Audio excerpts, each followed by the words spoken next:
me détourner pour voir quelle est cette grande vision. Amen. Amen. Donc nous consultons les hommes de Dieu. Ce n'est pas parce qu'ils sont plus excellents que les autres. Nous consultons les prophètes. Ce n'est pas parce que les prophètes sont plus expérimentés. Mais nous les consultons pour avoir les orientations divines. Ça va venir. Ça s'enflamme un peu. Ça commence à s'enflammer. Amen. Jusqu'à ce que la scène sera embrasée. Yes. Parce que ça prend le feu petit à petit. Amen. Et tu vas me comprendre. Yes. Ça va venir. Amen. Amen. Amen. Alléluia. Amen. Come on. Amos 3, versets 6 à 8.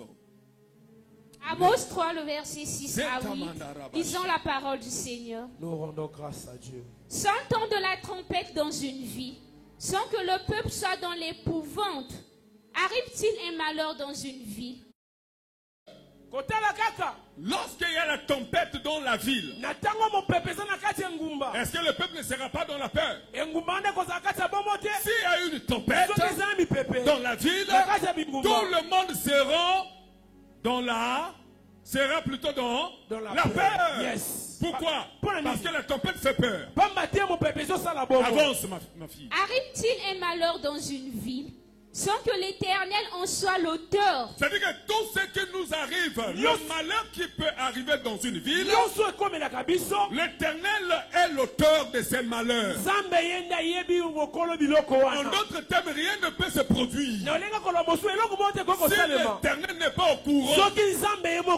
Ton malheur, ta situation, ton célibat, ta maladie, Dieu est au courant de cela. Amen. Non, tu ne m'as pas compris. Ce qui t'arrive là, ce que tu vis maintenant, Dieu est au courant. Ma Bible me dit, pendant 430 ans, les enfants d'Israël étaient dans la douleur, dans la souffrance, dans les gémissements. Mais l'Éternel a entendu les cris. C'est que ce qui nous arrive, Dieu est au courant. Que ce soit en bien ou en mal, il est au courant de ta situation. Alléluia. Alléluia. Même quand ça vient de l'ennemi. Oui. Même quand ça vient des sorciers. Même quand ça vient de tes ennemis. Dieu est au courant. Parce que c'est lui qui est le maître. C'est lui qui dirige tout. Il est mieux informé que nous. Et il est omniprésent. Il voit tout ce qui se passe. Merci Jésus. Car le Seigneur, l'Éternel, ne fait rien sans avoir révélé son secret à ses serviteurs les prophètes. Mais pour que cela n'arrive, c'est-à-dire que ces choses-là, Dieu ne peut pas te les révéler. Non. Tu souffres, tu as des douleurs, tu es malade, tu as une situation, mais Dieu ne peut pas passer par tout le monde pour leur révéler le problème. Il a déjà institué les gens. Dieu a établi certaines personnes. C'est ce que nous appelons par des prophètes. Il ne fait rien sans passer par les prophètes. Dieu ne peut rien faire sans passer par les prophètes, ses serviteurs. Il ne passe pas par le pasteur. Non, il passe par le prophète. Comment? Le lion rugit, qui ne serait effrayé. Lorsque le lion rugit, qui ne serait effrayé? Tout le monde. Lorsque le lion rugit, nous avons tous peur. Et nous aurons tous peur. Comment? Le Seigneur, l'Éternel, parle. Notre Père, notre Dieu, il n'est pas un sourd-muet. Le Dieu d'Israël n'est pas un sourd. Celui que moi je sais, il n'est pas un sourd. Celui qui m'a appelé, il n'est pas un sourd. C'est un Dieu qui parle. Hosanna. Yes. L'Éternel est un Dieu qui parle. My God. Comment? L'Éternel parle. Qui ne prophétiserait? Mais lorsque Dieu parle, il doit chercher les prophètes pour que les prophètes puissent prophétiser. Dieu parle, qui ne prophétiserait. Ça, on fait introduire les prophètes dans le domaine du langage de Dieu. Merci, que Dieu bénisse. Dieu, lorsqu'il parle, il a besoin d'un interprète.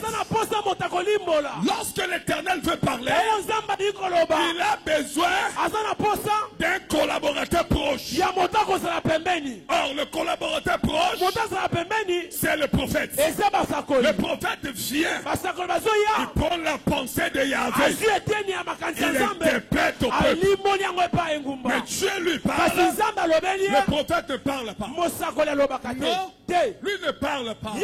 Un prophète parle pas. Le prophète lui prophétise. En d'autres termes, il interprète. Il prend ce qui vient de Dieu et nous les communique. Yes. Il n'y a qu'un seul qui parle. Il n'y a qu'un seul qui est assis sur le trône qui peut parler. C'est Jéhovah Rapha. Il n'y a qu'un seul qui peut décider. C'est Jéhovah Jireh. Mais lorsqu'il veut que nous puissions entrer dans ses pensées, il regarde sur la terre, il cherche les hommes, il trouve un prophète, il met son esprit sur le prophète. Alors le prophète commence à donner la pensée de Dieu. C'est comme ça que ça fonctionne. C'est comme ça que ça fonctionne. Il n'y a pas une autre méthode. Nous sommes dans une église révélée. Nous ne sommes pas comme les autres. Dieu, pour parler, il utilise son esprit. Dieu, pour parler, il utilise des prophètes. Mandaraka. Alléluia. Alléluia. Yeah, est-ce que je parle à un enfant du prophète? Yes. Il y a un fils du prophète ici. Amen. Les fils, vous comprenez? Yes. Il y a des fils du prophète ici. Amen. Attention aux hibous. Attention aux hibous. Faites attention aux hibous. Faites attention aux corbeaux.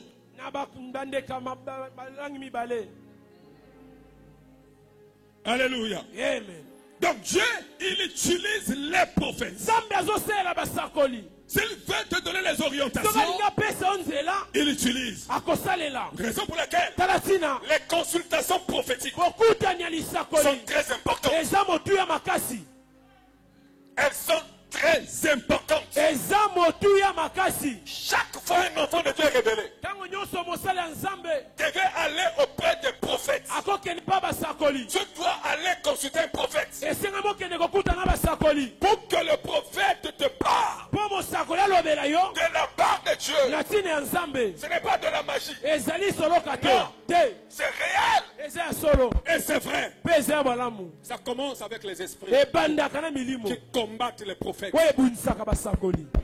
Ça commence. Ils sont nombreux ici. Deutéronome chapitre 29 verset 29. Deutéronome 29 verset 29. Deutéronome 29 le verset 29. Parole de vie. Je veux. Deutéronome 29. Prends parole de vie. Tu as la parole de vie. La version parole de vie. Oui, prends-moi la parole de vie. Deutéronome 29 le verset 29. Come on. La version parole de vie. Come on.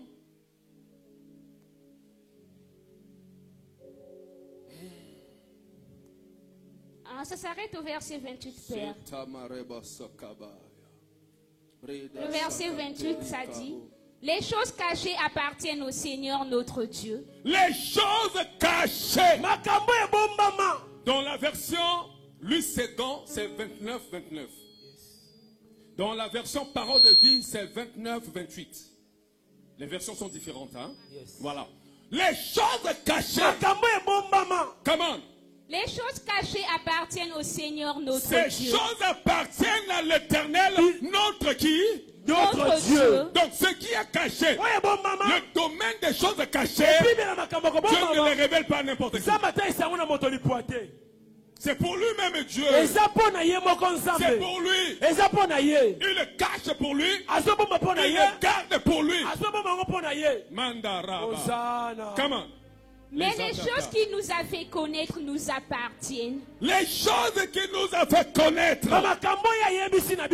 nous appartiennent. Donc, il y a des choses que Dieu nous fait connaître. Ce sont ces choses que nous rentrons en possession. Mais en dehors de cela, il y a des choses qui sont cachées, qui ne nous sont pas révélées.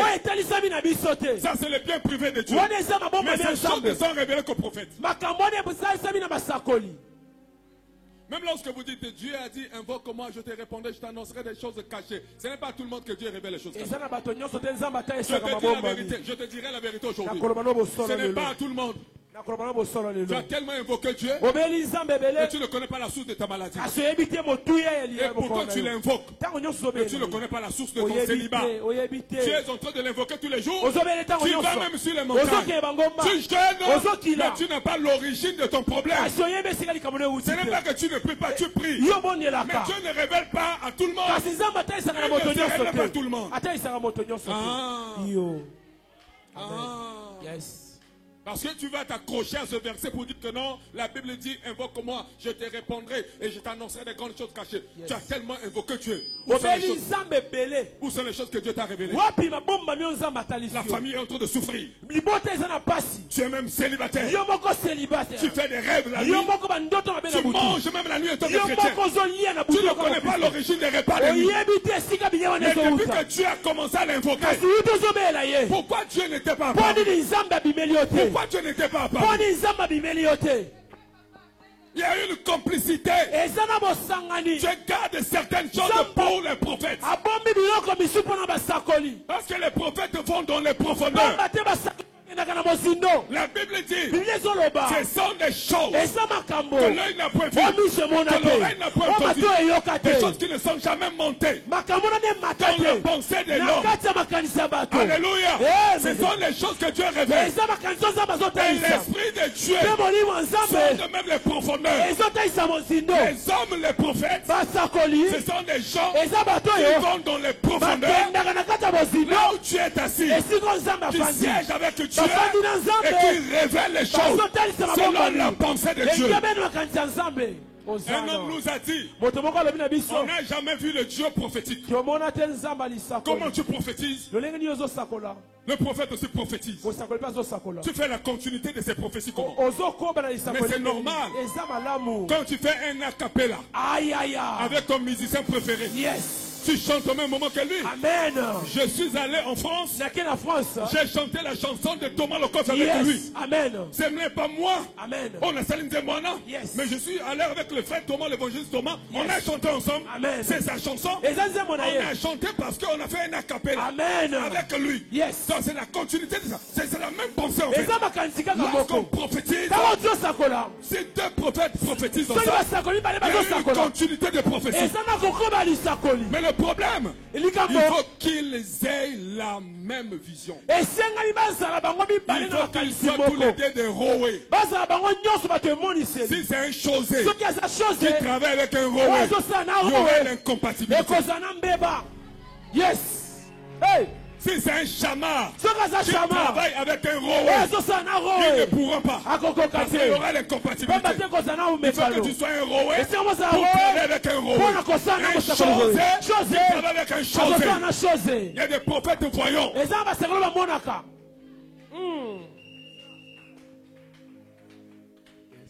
Alléluia. Amen. Alléluia. Amen. Le bénéfice de la consultation prophétique. Amen, amen. Donc, il y a des choses qui sont cachées que Dieu réserve pour ceux qui vont au trône.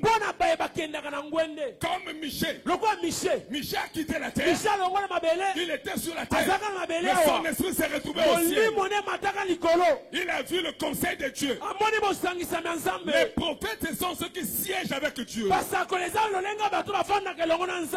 Et t'as pas dit. Ils siègent au conseil de Dieu pour prendre ce qui est caché et le révéler aux hommes. Je sens la puissance. Amen. Yes. Je sens la puissance. Yes. Merci Jésus. Merci Jésus. Merci Jésus. Daniel chapitre 2 verset 21 à 23. Tu ne peux pas faire une année tout entière sans consulter un prophète. Non, pour moi c'est un problème. Tu ne peux pas le faire. Le prophète, tu ne peux pas le laisser. Parce que c'est lui qui t'oriente. Il va t'orienter. C'est lui qui va t'instruire. Il arrive des moments où ta prière sera limitée. Je prie, c'est comme si ça ne marche pas. Cherche ceux qui siègent dans le conseil céleste. Ils feront la continuité des pensées. La continuité. Même de ta prière. Merci Jésus. Daniel 2, le verset 21 à 23. C'est lui qui change les temps et les circonstances. C'est l'Éternel. Comment? Qui renverse et qui établit les rois. C'est lui qui renverse les rois. Et qui établit. Voilà pourquoi dans l'ancienne alliance, les gens, les rois, les sages partaient consulter les prophètes. Qu'est-ce que roi ou pas? Yes. Les prophètes sont nécessaires. Dans tous les domaines, vous devez consulter les hommes qui voient. Ils sont des drones spirituels. Ce sont des satellites spirituels. Je n'ai pas encore commencé à citer le bénéfice. Yes. Je vous donne l'exemple. Je navigue comme ça. Amen. Comment? Qui donne la sagesse aux sages et la science à ceux qui ont de l'intelligence. Il révèle ce qui est profond et caché. Il révèle ce qui est profond et caché. C'est Dieu qui nous le révèle. C'est ce qu'il avait fait avec Daniel. Il a révélé à Daniel ce qui était caché. Il a révélé à Moïse ce qui était caché. Parce que Moïse était prophète. Il a révélé à Habakkuk ce qui était caché. Il vient dans la vie d'Ézéchiel. Il lui révèle les choses cachées. Daniel pouvait interpréter les rêves. Parce qu'il était revêtu de la puissance prophétique. Le prophète travaille avec trois choses. La puissance, le miracle et la parole. Le prophète travaille avec trois choses. La puissance, la parole et le miracle. Le prophète travaille avec trois choses. La puissance, la parole et le miracle.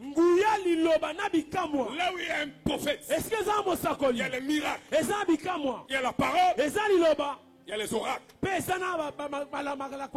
C'est un ministère de puissance.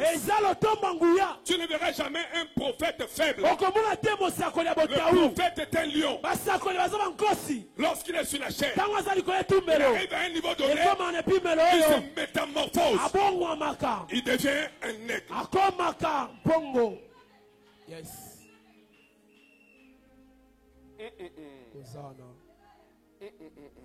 Donc Dieu nous révèle les choses cachées. Écoutez comment Dieu va définir ce ministère dans la Bible. Lisez avec moi s'il vous plaît. Ma fille, prends Apocalypse chapitre 4 verset 6 à 8. Écoutez comment Dieu va illustrer ce ministère. Il prend la forme, il prend les quatre faces.